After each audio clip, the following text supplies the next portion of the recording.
Welcome back to Living Life Barefoot. I'm in the truck. I'm on my way out to a place called D&S Feeds. It's a feed supply store that's run by an Amish family.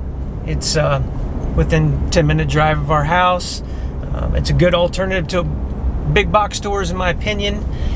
He doesn't stock organic feed of any kind because there's just almost zero demand for it where we live. So anyway, he had to special order it from one of his suppliers, and it took a couple weeks to come in, but he called me this morning and it's in. So I'm gonna go out here and pick up all of the feed for our meat birds. It's an organic, I think 21% protein mix that he got for me. It's a starter grower mix, and it is 100% organic. We've been growing like 50 or 60 meat birds for ourselves every year for quite a few years now. We've tweaked the process a little here and there. So this year we end up going with the Black Jersey Giants. We got 60 of them. Instead of the small Salatin style chicken tractors, I'm gonna do it a little different. I got about 1 acre separated out from where the sheep are in our pasture. That's where I'm gonna rotate the chickens through.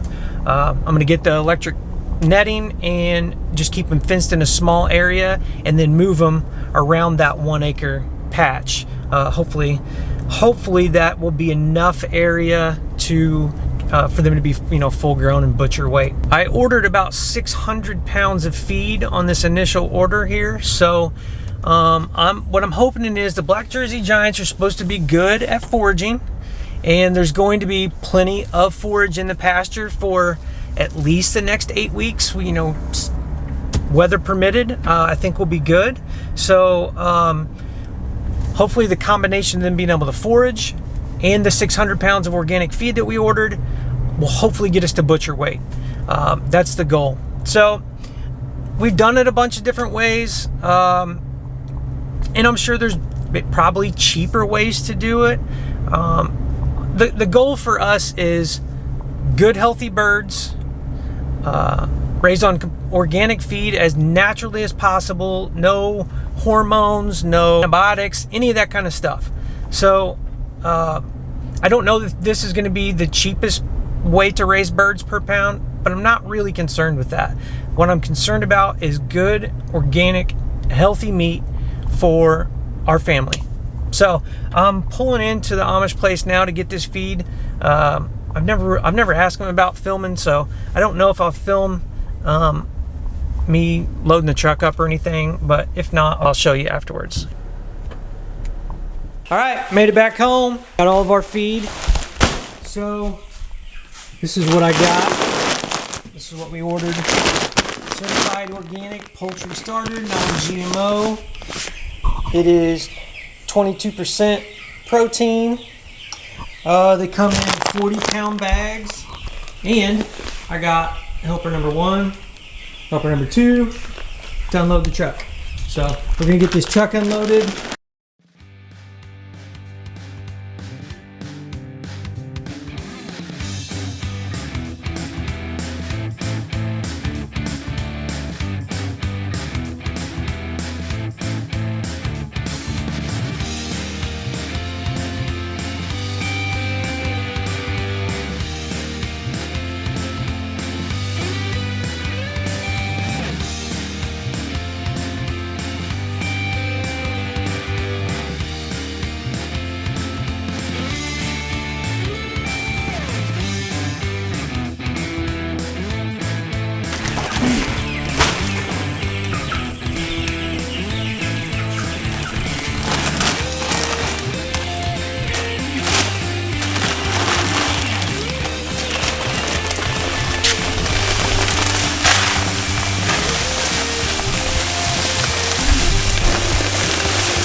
This barrel here, this is, I ordered 3 bags of organic sheep feed as well. It's a 14% is what it says. So Right now the pasture is growing great, so that's 100% of the diet that they get right now. But I need something to mix their diatomaceous earth with for parasite control. So I just have them give me some of this food. I can mix some D with it and feed it to them maybe like twice a week or something.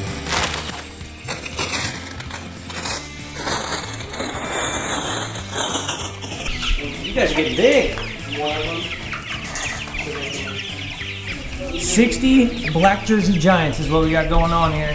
So probably by next week we'll be hopefully moving them out to pasture. I mean, they got all the feathers they need, and they're starting to get a little cramped in this cage. So time to move them on to the next stage. All right, so over the next week, I'm gonna be pretty busy. I gotta get that little shelter built for these baby chicks that you just seen, so we can get them out in pasture.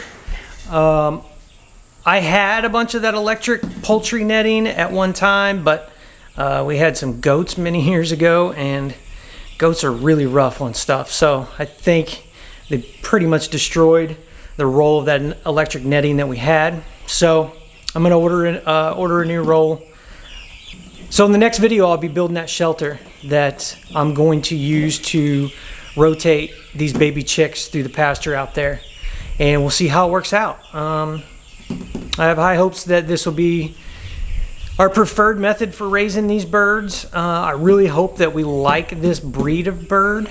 You know, the Cornish cross, I mean, they're great if you just want to raise some birds up and you have to do it in a real quick amount of time, and you have real small confined space. It's perfect for that, but that's not what we got going on here. We got plenty of room. We don't have to have them, you know, raised in 6 to 8 weeks. I mean, we can take our time with it and just ensure that they're good, nutritious birds that we're putting in our freezer. So, and I don't feel like that was really the case with the Cornish cross. They were just, anybody that's raised them, you know what I'm talking about. They're just nasty. They're kind of just like fat, lazy birds that just lay around. And I mean, that's what they're designed to do. They're designed to be kept in a real small cage, confined, not move around at all, and just pack on the weight real fast. So you could do it, you know, real fast and real cheap. That's not what we prefer to do. So this method may be more expensive. It may cost us more in the long run, but I feel like we're just going to have a lot more nutritious meat in our freezer doing it this way. So any comments, questions, please put them in the comment section. All right, so that'll be it for today.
So that's going to be one side of the chicken enclosure. Got the hoop attached to this other side. There. The 2x4s that I came up with are 10 foot long. So I think I'm going to put one on each end and then one in the middle, so there'll be 5 feet between them. I'm going to have one hoop at each end and one in the middle. So there'll be a 5 foot gap between each one of the hoops. But I think it'll I think it'll be perfect. I'm gonna put some more 2x4s around, probably along the top and the side, just keep it stable. And I'm thinking maybe just a tarp instead of putting metal. But I don't know, if I can come up with the metal, I'll probably do it, because I would like to be able to use it for other things as well as just this raisin meat bird. So maybe I can beef it up enough that I can use it for sheep as well, to get in and out of the weather when I have them in different parts of our pasture that isn't connected to the sheep enclosure that we have. So I may try to come up with some metal and see what we can do. Okay.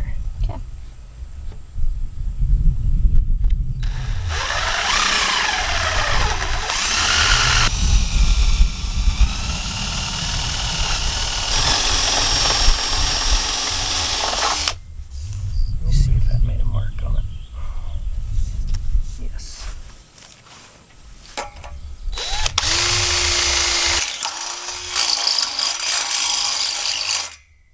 I don't know if I cut the metal. Oh yeah, thing's tough. I know I could cut through wood, but I didn't know metal.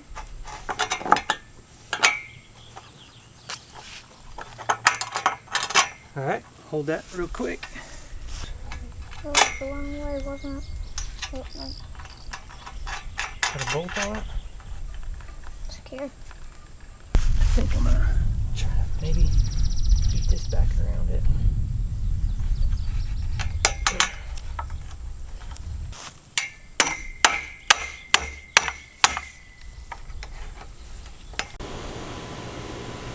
Okay, I'm gonna drill a hole. You ready? I'm gonna get it through the wood, and then I'm gonna move the pole. Hey, you gotta leave it steady. You gotta leave it straight up and down.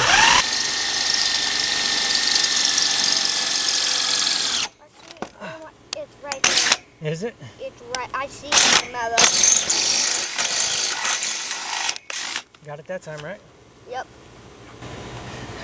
So I'm just drilling some holes through here and through here. I got some 4-inch carriage bolts. I'm gonna put the carriage bolts through, and then I'm gonna put these straps back through. The straps alone just weren't strong enough to do it, to hold it how I was wanting to have it held. But I'll put the straps back on for a little extra added support. But I got 6 of these I got to do real quick, and then I'll get back and show you what the next step's gonna be. And Dad is working. All right, we got this project finished up for the day. It looks so cool. I came out, me and Gavin just finished our homeschooling for the day, and I actually hadn't seen any of this since he's been working on it, because I've been busy doing other stuff, and I think it looks cool. It turned out really good. It's gonna turn out really good. Yeah, so as we were doing it, we figured out we needed to beef up the brackets along the bottom, and then I put these fence panels. We have a bunch of these laying around the farm. I put one on each side of this, so that it ended up 12 foot long. I'm gonna put one more at the very top here, and then I'm gonna drape the whole thing in a tarp, and it'll serve its purpose just to we can keep their food in here, to keep it from getting wet, and it'll be shade for them to get in and out of the sun. So I think it's gonna work out great, and it's light enough that just 2 people can just pull it, drag it around the yard. Along the bottom here is just deck boards. I just screwed some deck boards along the bottom there, so it's kind of like a sled almost. You can just pull it along the ground. Dylan was out here helping me finish up, and we are hot. So the rest of the day we are getting in the swim pool. All right, thanks for watching. If you haven't done so, please hit the subscribe button. Remember, like and share our videos. We appreciate it. See ya. Peace. Peace. Hi.